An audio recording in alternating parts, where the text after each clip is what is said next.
নমস্কার, সুরজিৎ মান্না ক্রিয়েশনস চ্যানেলের পক্ষ থেকে তোমাদের সবাইকে সুস্বাগতম। আশা করি তোমরা সকলে ভালো এবং সুস্থ আছো। আমি তোমাদের জন্য এই ভিডিওটিতে তুলে ধরছি 2025 সালের মাধ্যমিক পরীক্ষার্থীদের জন্য 2024-এর টেস্ট পরীক্ষার দশম শ্রেণীর ভূগোল বিষয়ের এক সেট প্রশ্নপত্র পেয়েছি। সেই প্রশ্নপত্রটির সম্পূর্ণ সমাধান করছি। তার আগে তোমাদের কাছে অনুরোধ, তোমরা ভিডিওটি না টেনে পুরোটা দেখো। ভিডিওটি কেমন লাগলো কমেন্ট করে জানিও। ভিডিওটিতে লাইক দাও এবং শেয়ার করো। আলোচনা শুরু করছি। বিভাগ কয়ে 1.1-এ শুষ্ক অঞ্চলের গিরিখাতকে বলা হয় অপশান কতে ক্যানিয়ন। 1.2-এ পাখির পায়ের মতো আকৃতি বদ্বীপ গঠিত হয়েছে অপশান ঘয়ে মিসিসিপি মিসৌরির মোহনায়। 1.3-এ যে প্রক্রিয়ার বিভিন্ন প্রাকৃতিক শক্তি ভূপৃষ্ঠের উপর কাজ করে ভূমিরূপের পরিবর্তন ঘটায় তাকে বলে অপশান কয়ে বহির্জাত প্রক্রিয়া। 1.4-এ লবণযুক্ত শিলাস্তরের উপর নদীর প্রধান ক্ষয় প্রক্রিয়াটি হলো অপশান ঘয়ে দ্রবণ ক্ষয়। 1.5-এ পার্বত্য হিমবাহের পৃষ্ঠদেশে সৃষ্ট গভীর ফাটলগুলিকে বলে অপশান ক্ষয়ে ক্রেভাস। 1.6-এ শিবালিক হিমালয়ের পাদদেশীয় অঞ্চলে ক্ষুদ্র ক্ষুদ্র শিলাখণ্ড সঞ্চিত হয়ে যে সমভূমি গঠন হয়েছে তাকে বলে অপশান গয়ে ভাবর।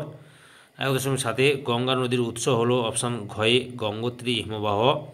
1.8-এ উত্তর পশ্চিম ভারতে গ্রীষ্মকালে যে ধূলিঝড় দেখা যায় তা হলো অপশান ক্ষয়ে আঁধি। 1.9-এ ভারতের মৃত্তিকা সংরক্ষণে গৃহীত একটি পদ্ধতি হলো অপশান গয়ে ফালি চাষ। 1.10-এ গম হলো অপশান কয়ে রবি ফসল বা রবি শস্য। 1.11-তে লৌহ ইস্পাত শিল্পের প্রয়োজনীয় কাঁচামাল হলো অপশান ঘয়ে সবগুলি প্রযোজ্য। 1.12-তে ভারতের সিলিকন ভ্যালি বলা হয় অপশান ক্ষয়ে বেঙ্গালুরুকে। 1.13-তে ভারতের দীর্ঘতম জাতীয় সড়কটি হলো অপশান ঘয়ে 7 নম্বর জাতীয় সড়ক, যদিও বর্তমানে জাতীয় সড়ক হচ্ছে 44 নম্বর জাতীয় সড়ক হচ্ছে ভারতের দীর্ঘতম জাতীয় সড়ক, যেটি কন্যাকুমারিকা থেকে শ্রীনগর পর্যন্ত বিস্তৃত। 1.14-তে 2011 খ্রিস্টাব্দের আদমশুমারি অনুসারে ভারতের মহানগরের সংখ্যা হলো অপশান ক্ষয়ে 53টি। বিভাগ ক্ষয়ে 2.1.1-এ বারখান বালিয়াড়ি থেকে শিব বালিয়াড়ি সৃষ্টি হয় শুদ্ধ। 2.1.2-এ জলপ্রপাতের পাদদেশে মন্থকূপের সৃষ্টি হয় অশুদ্ধ। জলপ্রপাতের পাদদেশে প্রপাতকূপের সৃষ্টি হয়। 2.1.3-এ অক্ষাংশের ভিত্তিতে হিমরেখার উচ্চতা পরিবর্তিত হয়ে থাকে শুদ্ধ। 2.1.4-এ বিহার ও ছত্তিশগড় রাজ্যে ক্রান্তীয় চিরহরিৎ বনভূমি দেখা যায় অশুদ্ধ। সঠিক উত্তরটি হবে পর্ণমোচী, শুষ্ক পর্ণমোচী অরণ্য লক্ষ্য করা যায়।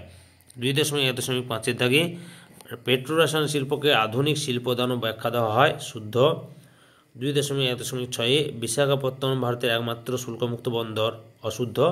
সঠিক উত্তরটি হবে কান্ডালা হবে। 2.1.7-এ ভারতের সর্বোচ্চ মালভূমি হলো ডেকান ট্র্যাপ অশুদ্ধ। ভারতের সর্বোচ্চ মালভূমি হলো লাদাখ মালভূমি। 2.2.1-এর দাগে নদীগর্ভে অবঘর্ষ প্রক্রিয়ায় সৃষ্ট গর্তগুলোকে ড্যাশ বলে মন্থকূপ বলে। 2.2.2-এর দাগে হিমবাহ সৃষ্ট আড়াআড়ি ও সমান্তরাল ফাটলগুলিকে ড্যাশ বলে ক্রেভাস বলে। 2.2.3-এ বিভিন্ন ধরনের বহির্জাত শক্তি দ্বারা ভূমিভাগের সমতলীকরণ ঘটলে তাকে ড্যাশ বলে পর্যায়ন বলে।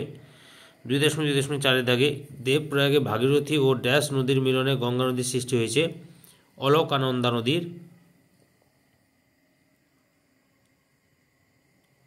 2.2.5-এ ড্যাশ মেঘালয় মালভূমির সর্বোচ্চ অংশ শিলং। 2.2.6-এ 2011 খ্রিস্টাব্দের আদমশুমারি অনুসারে ভারতের সাক্ষরতা হার 74.04%। 2.2.7-এ ক্রান্তীয় পূবালি জেট বায়ু ড্যাশ বায়ুকে ভারতে আসতে বাধ্য করে মৌসুমী বায়ুকে। এরপরে 2.3.1-এ সুন্দরবনের কোন দ্বীপ বিশ্ব উষ্ণায়নের প্রভাবে সম্পূর্ণ নিমজ্জিত হয়েছে লোহাচড়া দ্বীপ। 2.3.2-এ সাহারার বালুকাময় মরুভূমি কী নামে পরিচিত আর্ক নামে পরিচিত। 2.3.3-এ যে উচ্চভূমি দুটি নদী ব্যবস্থাকে পৃথক করে তার নাম লেখো জলবিভাজিকা। 2.3.4-এ ভারতের বৃহত্তম ম্যানগ্রোভ অরণ্য কোথায় অবস্থিত পশ্চিমবঙ্গে। 2.3.5-এ ভারতের কোন মৃত্তিকা কার্পাস চাষের পক্ষে আদর্শ কৃষ্ণ বা রেগুর মৃত্তিকা।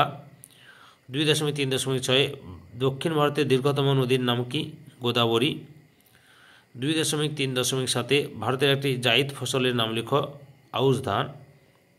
2.3.8 ভারতের কোন রাজ্য বৃষ্টির জল সংরক্ষণে সর্বাধিক অগ্রণী? তামিলনাড়ু। 2.4 বাম দিকের সঙ্গে ডান দিকগুলি মিলিয়ে লেখো। বাম দিকে 2.4.1 কারেওয়া, 2 নম্বর জম্মু ও কাশ্মীর। 2.4.2 ভেম্বানাথ, 4 নম্বরে কেরল।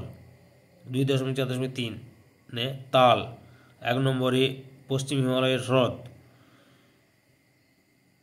তারপরে 2.4.4 ইক্ষু গবেষণাগার, 3 নম্বরে লখনৌ। এরপরে আমি বিভাগ গয়ে 3.1 হচ্ছে নগ্নি ভবন কাকে বলে অথবা হিমশৈল কি? 3.2 অপসারণ গর্ত কীভাবে সৃষ্টি হয় অথবা বাকশুণ্ড কি? 3.3 মালনাদ কাকে বলে অথবা বৃষ্টির জল সংরক্ষণের দুটি উদ্দেশ্য কী কী? 3.4 ধাপ চাষের গুরুত্ব কী অথবা তথ্য প্রযুক্তি শিল্পের সংজ্ঞা দাও। 3.5 সামাজিক বন সৃজনের দুটি উদ্দেশ্য লেখ অথবা উদ্দেশ্য উল্লেখ করো অথবা ধাপ চাষের গুরুত্ব কী? 3.6 ধারণযোগ্য উন্নয়ন বলতে কী বোঝো অথবা ভারতের দুটি জলবিভাজিকা অঞ্চলের নাম লেখো। এরপর বিভাগ ঘয়ে 4 দাগে সংক্ষিপ্ত ব্যাখ্যামূলক উত্তর দাও, বিকল্প প্রশ্নগুলি লক্ষণীয়।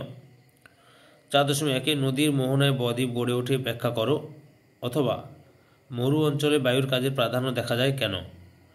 4.2 অনুদৈর্ঘ্য ও বারখান বালিয়াড়ির মধ্যে 3টি পার্থক্য লেখো অথবা রশ্মিমতানে এবং ড্রামলিনের পার্থক্য লেখো। 4.3 ভারতের অরণ্য সংরক্ষণের 3টি প্রধান উপায় সংক্ষেপে আলোচনা করো অথবা ভারতের নগরায়নের প্রধান 3টি সমস্যা উল্লেখ করো। 4.4 পাঞ্জাব ও হরিয়ানা রাজ্যে কৃষির উন্নতির প্রধান 3টি কারণ সংক্ষেপে আলোচনা করো অথবা ভারতের সড়কপথ ও রেলপথের প্রতিটির 3টি করে সুবিধা আলোচনা করো। বিভাগ মতে 5.1.1 রয়েছে নদীর ক্ষয় কাজের ফলে সৃষ্ট 3টি প্রধান ভূমিরূপ চিত্র সহ বর্ণনা করো। 5.1.2 হিমবাহ ও জলধারার মিলিত সঞ্চয় কাজের ফলে সৃষ্ট ভূমিরূপগুলির চিত্রসহ বিবরণ দাও। 5.1.3 শুষ্ক অঞ্চলে বায়ু ও জলধারার মিলিত কার্যের ফলে সৃষ্ট ভূমিরূপগুলির চিত্রসহ বর্ণনা করো। 5.1.4 হিমবাহের সঞ্চয় কাজের ফলে সৃষ্ট 3টি ভূমিরূপের সচিত্র বিবরণ দাও। 5.2 যে কোনো দুটি প্রশ্নের উত্তর দাও। 5.2.1 ভারতের পূর্ব ও পশ্চিম উপকূলের সমভূমির প্রাকৃতিক বৈশিষ্ট্যের পার্থক্য আলোচনা করো। 5.2.2 ভারতের ইক্ষু চাষের অনুকূল প্রাকৃতিক পরিবেশের বর্ণনা দাও। 5.2.3 পূর্ব ও মধ্য ভারতের লৌহ ইস্পাত শিল্প গড়ে ওঠার প্রধান কারণগুলি ব্যাখ্যা করো। 5.2.4 ভারতের জনসংখ্যা বন্টনের তারতম্যের 5টি কারণ আলোচনা করো। বিভাগ চয়ে অর্থাৎ ম্যাপ পয়েন্টিংয়ে কী কী রয়েছে? শিবালিক পর্বত। 6.2 নর্মদা নদী। 6.3 কচ্ছের রণ। 6.4 ভারতের মরু মৃত্তিকাযুক্ত অঞ্চল। 6.5 ভারতের ধান গবেষণাগার, এটা হচ্ছে উড়িষ্যার কটক হবে। 6.6 ভারতের রাজধানী, এটা হবে নতুন দিল্লি। 6.7 পূর্ব ভারতের একটি মহানগর, তোমরা কলকাতা ম্যাপ পয়েন্টিংয়ে দেবে। 6.8 ভারতের মূল ভূখণ্ডের দক্ষিণতম বিন্দু কন্যাকুমারিকা অন্তরীপ। 6.9 বিশাখাপত্তনম বন্দর। আর 6.10 ভারতের চা উৎপাদক অঞ্চল। সম্পূর্ণ ভিডিওটি দেখে আমার চ্যানেলের পাশে থাকার জন্য তোমাদের সবাইকে অসংখ্য অসংখ্য ধন্যবাদ।